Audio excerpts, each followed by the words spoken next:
The sound can only be described as otherworldly, but the source is as commonplace as the ground we walk on, the air we breathe.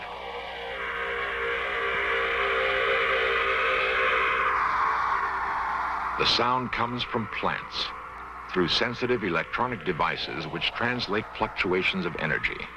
Some call it a voice.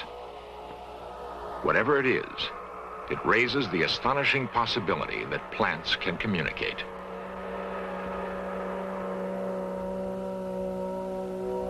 If plants can communicate, what are they saying? To whom or what are they talking? And how can we communicate with them? A leaf is an amazing organism for utilizing the energy of the sun to produce life. Now we learn that a leaf may also have something remarkable to tell us, if only we listen. This series presents information based in part on theory and conjecture. The producer's purpose is to suggest some possible explanations, but not necessarily the only ones, to the mysteries we will examine.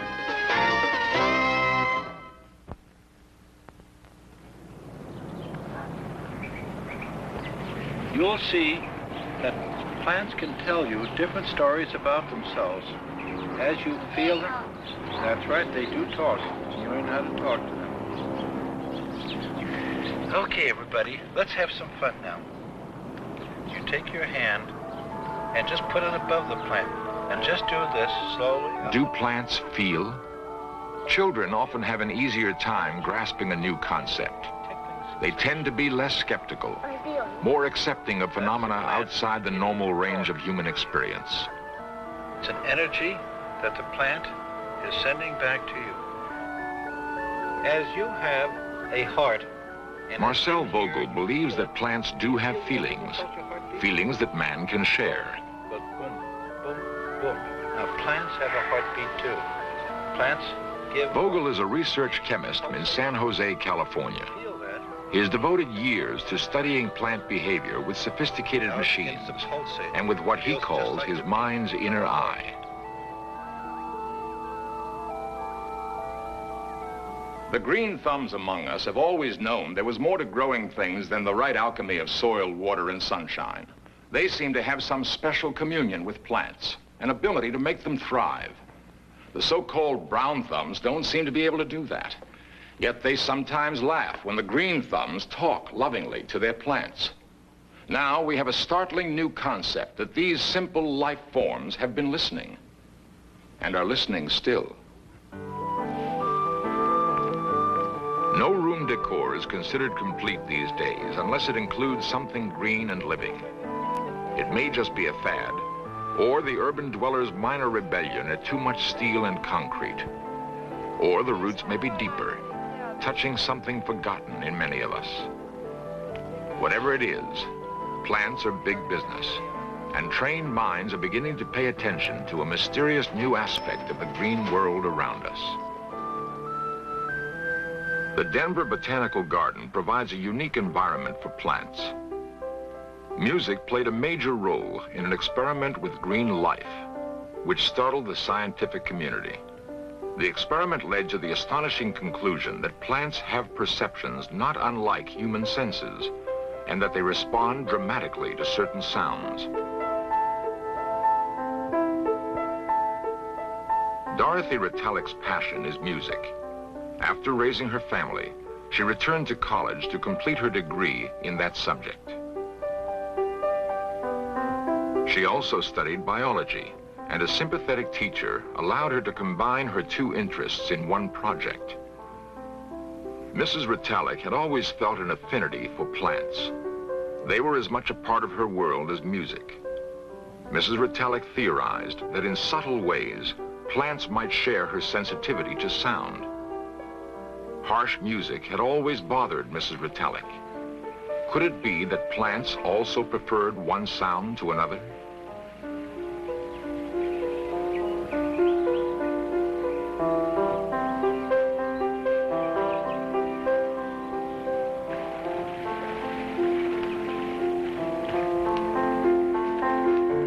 The experiment she devised to test her question has been duplicated many times. almost always with the same remarkable results.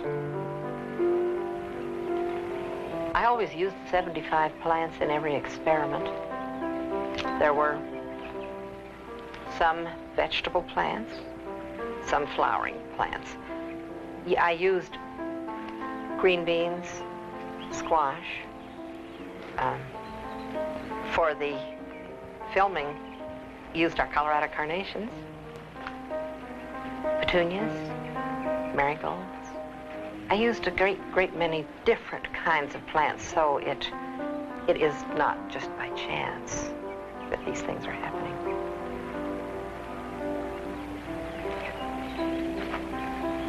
Mrs. Retallick created two distinct environments for her test plants.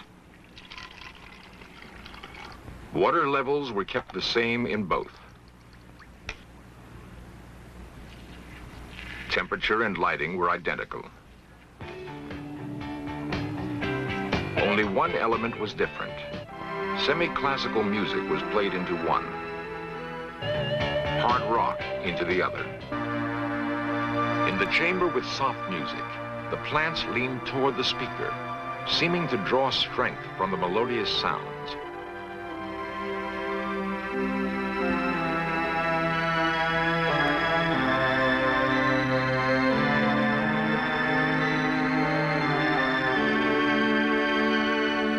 In the chamber with rock music, the plants shrank away and eventually died. Time-lapse photography represents the reactions of the plants over several days. The results are unmistakable. Test conditions could only mean that it was the quality of the music, not the volume, that determined the reaction of the plants. The plants, it seems to me, are trying to tell us something. If plants hear, how do they hear? Certainly there's nothing in the plant world like the human ear and mind, but perhaps there's something else. A way of hearing that doesn't involve receiving and interpreting sound waves. What we call a sound wave is merely one form of energy, but scientists know that energy takes many forms. Kendall Johnson is a specialist in Kirlian photography, a technique for making the invisible visible.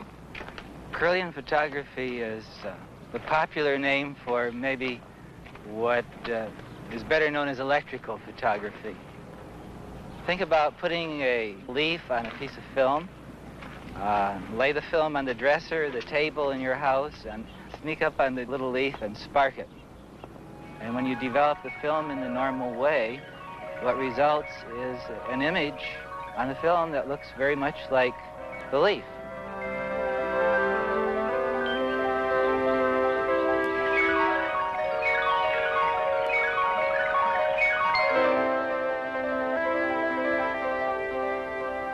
Through the work of Kendall Johnson and others, a new world has been opened for exploration. Perhaps the aura captured photographically is the force others say they have felt with their hands, recognized in their mind's eye.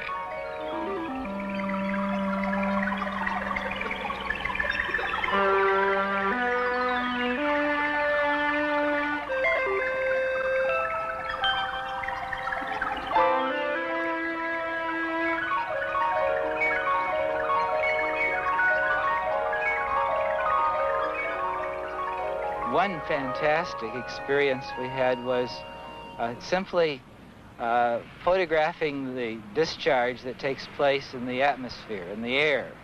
Air is very necessary for these images. If there's no air, if there's no atmosphere, there's no image. We simply exposed the film to this discharge, and the result was a patterning that was incredible. It looked very much like a scene on the desert in the winter, a Zen garden, the way trees grow, and the impact of that image still is very vivid in my mind. And I wonder, is this saying something about the way patterns of energy perhaps predefine the way physically things develop?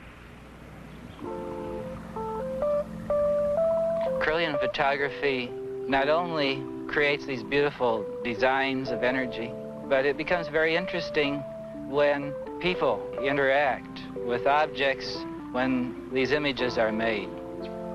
And one example of that would be what we call the green thumb series of experiments. We would pluck a leaf from a plant and make a picture, and then we'd scratch it, and then we'd make another image on film. And what would usually happen is that over a period of time, the leaf would gradually fade. But what we'd do then is, using the same type of leaf, ask someone who had the reputation of having a green thumb, you know, somebody that can grow anything. We asked them to hold their hand above the mutilated leaf.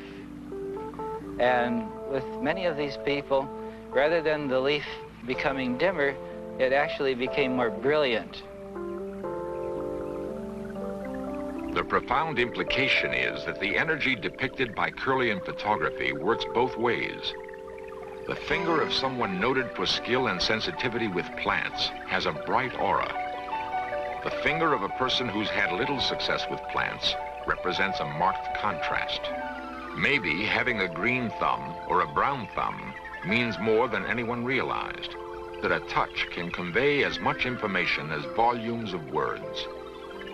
As if somewhere in between this very personal world, the one that I feel, the one that I live in, and the other world that the ordinary world that we live in every day, that's me and the world's out there.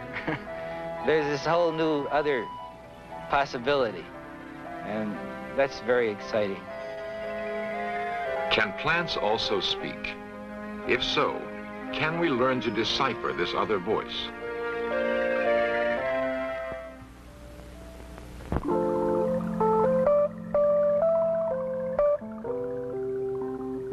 For the lover of things that grow, the ultimate would be to learn that plants have a language that can be learned.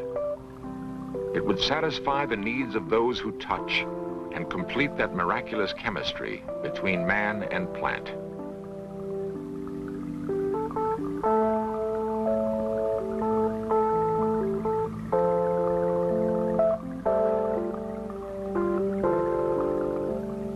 Aristotle and Plutarch thought that trees had perceptions, that they were capable of passion and reason. Modern thinkers believe they may not have been far off.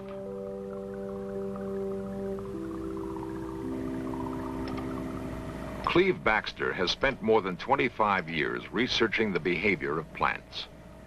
All right, now we're going to use a pair of electrodes that are regularly used on people, but now are mounted between this C-clamp. Baxter is a polygraph expert and has conducted lie detector tests for the Army and the CIA. The polygraph is essential to his work with plants. This is a conventional piece of polygraph equipment of which we're using only 1/3, the galvanic skin response section. Now I'm going to activate the chart drive on the equipment and turn up the sensitivity and balance in the plant between these electrodes. Now, the tracing we're getting now represents the plant.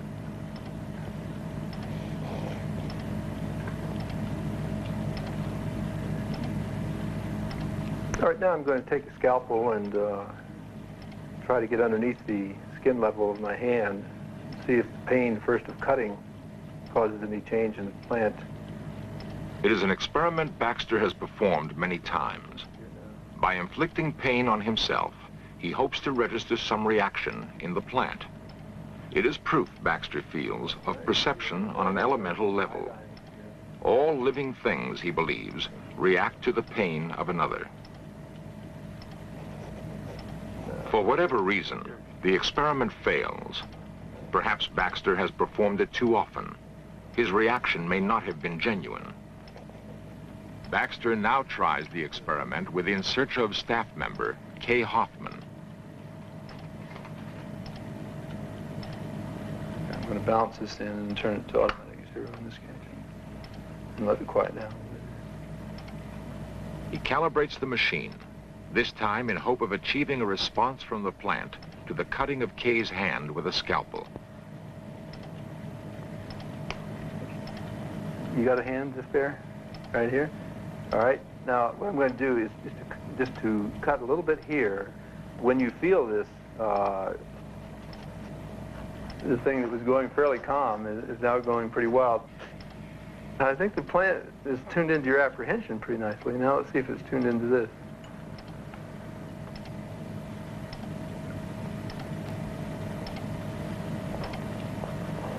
Now, I'm going to put some iodine in there.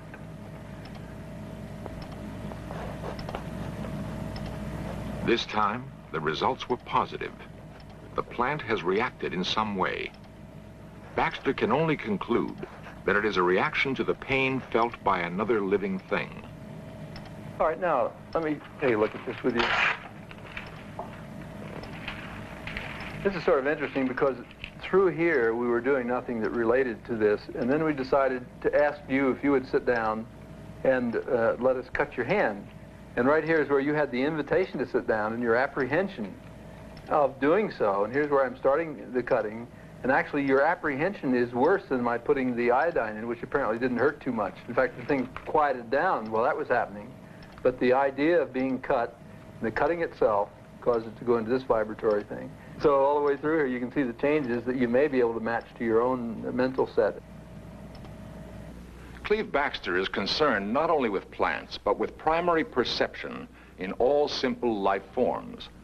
Bacteria is the simplest plant life, and Baxter believes the bacteria in yogurt also yields evidence of what scientists call primary perception. All right, now I'm going to take some yogurt into this syringe, wipe the excess yogurt off, and fill the test tube with the yogurt, which contains two kinds of bacteria used in dairy products.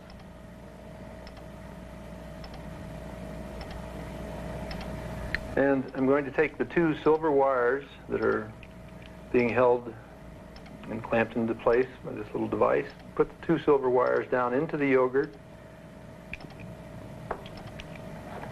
and place them in a steady position with this little clamp. Baxter sees no difference between wiring the finger of a person to his lie detector machine and wiring a beaker of yogurt. The yogurt is alive too. Little alligator clips. But does the simple life form at work in the yogurt have feelings? And these leads go to the biological preamplifier up here, and from there into the final amplification that drives the pen motors. How wide is the gulf between man and plant, if there is a gulf at all? Now we're getting a tracing from the bacteria in the yogurt. Now we're going to see what will happen when I take a capsule of antibiotic material and sprinkle it into the yogurt and stir it in. And as I stir it up, we'll see if it has an effect. Baxter has killed the bacteria growing in the yogurt. I would say that's not enough. There is no reaction from the other sample.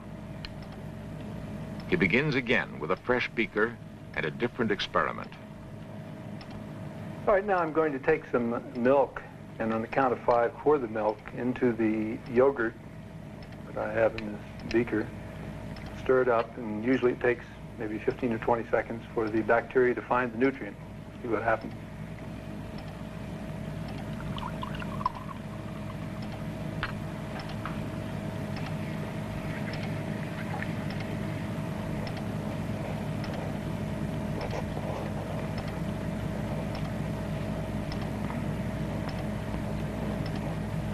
You have about a 15 or 20 second delay, and then this is the kind of activity you get here.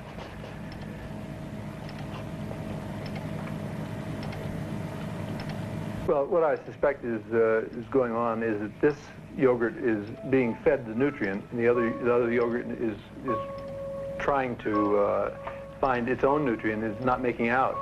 In other words, it's not being fed anything, and yet it somehow is aware that the other yogurt is being fed. To Cleve Baxter, the inescapable conclusion is that even the simplest living things have feelings.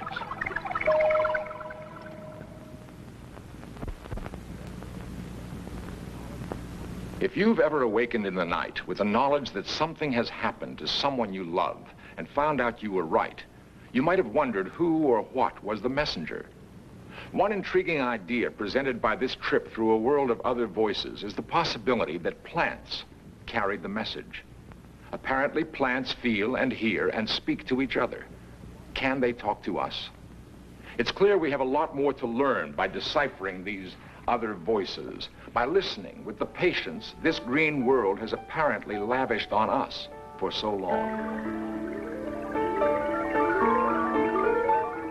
As the races of man speak in different languages, so do the varieties of plants manifest their voices in different ways. They seem to be able to hear and understand us.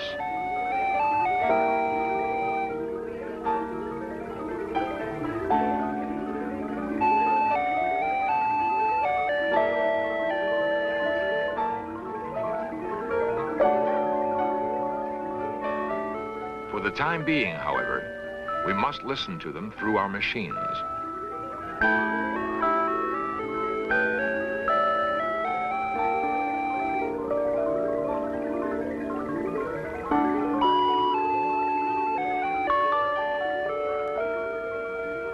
One day, those machines may be unnecessary.